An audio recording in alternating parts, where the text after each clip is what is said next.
Hello dear students, I am Zhussubalina and I am a teacher at the Department of Modern Languages and Translation Studies. Let me present you a lecture on the discipline key concepts in translation study. The title of the lecture is Intertextuality and Translation. So, in the field of translation studies, one of the most nuanced and intertextually rich phenomena is intertextuality. Coined by Julia Kristeva, the concept of intertextuality referred to the relationship between text, where a text echoes, quotes, and references or builds upon another existing text. In translation, intertextuality presents both a challenge and an opportunity. So the change of recognizing and appropriately rendering references and opportunity to engage deeply with both the source and target cultures. So this lecture explores the concept of intertextuality, its implications for translation, and provides numerous examples in Russian and Kazakh to illustrate how intertextuality is handled across linguistic and cultural boundaries. So let's understand what intertextuality is. So it is the shaping of a text meaning by other texts. So it can be explicit, direct quotations, allusions, citations, and so on. It also can be implicit, stylistic echoes, semantic parallels. And also it can be accidental or intentional. So what types of intertextuality we have? So we have literary allusions, historical references, religious and mythological citations, popular culture elements, and proverbs and idioms. So the tasks that translators face are to recognize the intertextual reference. Second, understand its functions and cultural value, and decide whether to preserve, adapt, or substitute the reference. So the choice depends on the text type, target audience, and the translator's strategy. For example, the example was taken from Charles Dickens' story A Tale of Two Cities. And the opening line is, "It was the best of time and it was the worst of time." So in Russian the translation sounds as "Это было самое прекрасное время, это было самое злосчастное время." And in Kazakh it will sound as "Был ең жақсы да, ең жаман да кезең еді." Translator often preserves such iconic quotes, trusting the reader's cultural literacy or supplementing with footnotes. Another example was taken from another literary work, from Moby Dick by British author. So the English example is called Ishmael, and in Russian it sounds as "Зовите меня Исмаил." In Kazakh, "Meni Ismail деп атаңыз." So recognizing the source is vital, or the line may seem oddly minimalist. So example from biblical texts. The prodigal son returns, and in Russian "Блудный сын вернулся", and in Kazakh is "Адасқан ұл оралды." So biblical allusions carry moral or cultural weight and are often retained. Another biblical and mythological example is "He has the Midas touch. Everything he touches turns to gold." So in Russian it will sound as "У него рука Мидаса, все, к чему он прикасается, превращается в золото." So in Kazakh we will translate it as "Оның қолы алтын, кез келген нәрсені қолға алса, ол табысқа жетеді."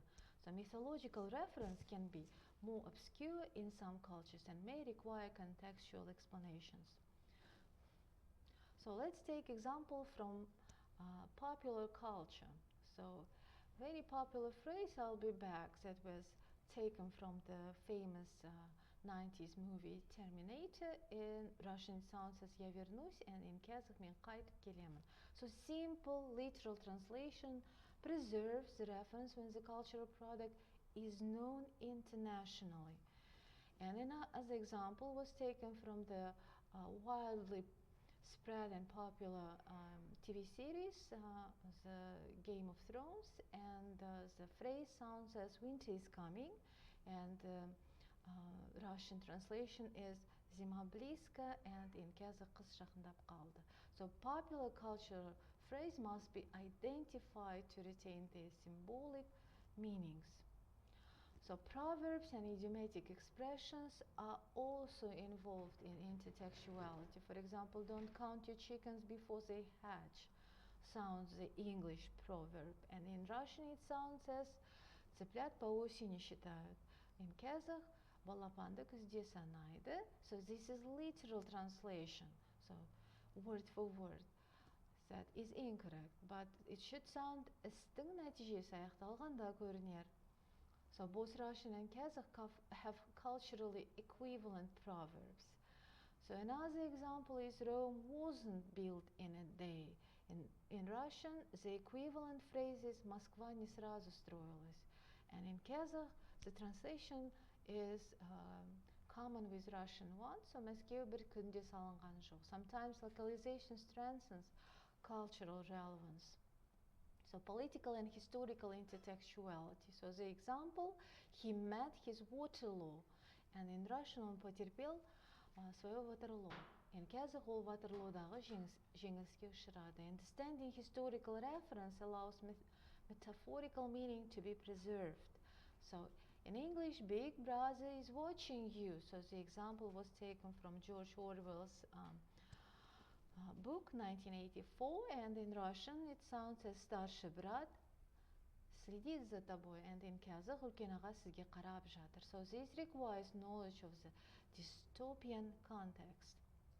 So, and intertextuality we can also face in humor. So for example, humor based on reference can be hard to translate. So for example, "Houston, we have a problem". So it was taken from another source. So the Russian one is sounds as "Houston, у нас проблема", and in Kazakh "Houston, бізде қиындық туындап тұр".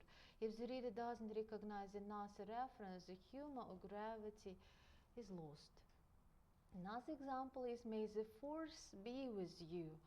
So this was taken from the Star Wars movie, and in Russian "Да пребудет с тобой сила" is the correct Russian translation, and in Kazakh it sounds as "Күш сенімен бірге болсын". So this iconic phrase should be preserved when the source is globally recognized. So intertextuality in Kazakh and Russian literature. Translating from Kazakh or Russian into English also requires sensitivity to intertextuality. The Kazakh phrase "Ел болам десең, бесігіңді түзе".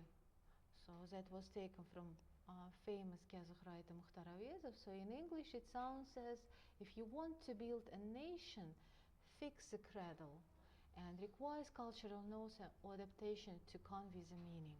So translator should know the satirical origin to retain tone.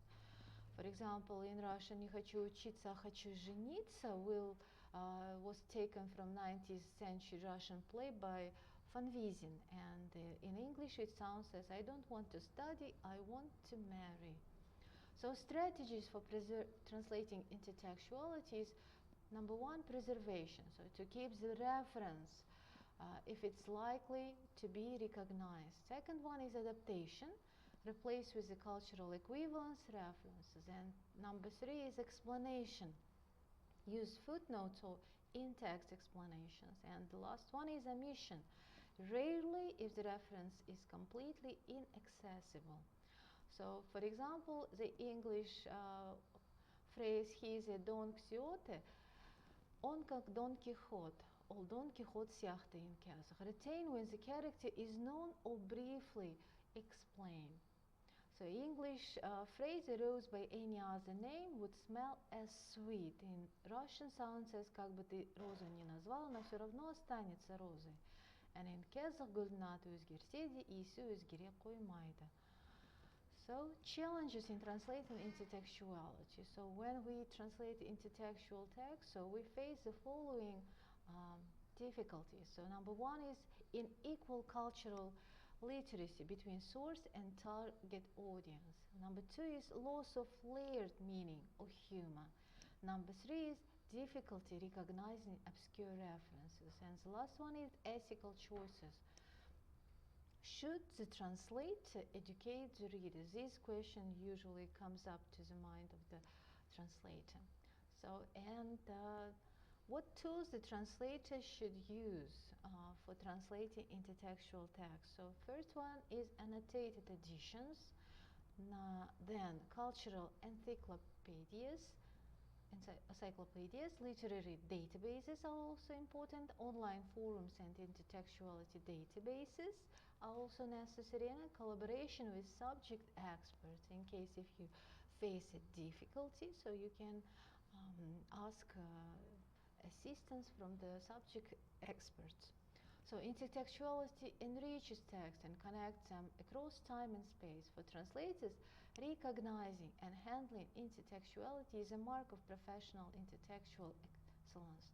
It demands more than language proficiency. It requires cultural literacy, literary knowledge, and creativity. So whether translating Shakespeare, Soviet-era slogans, or Kazakh proverbs, translators' awareness of intertextuality ensures the depth and richness of the original is carried into the target language. So translation in this sense is not just linguistic conversion, but cultural storytelling.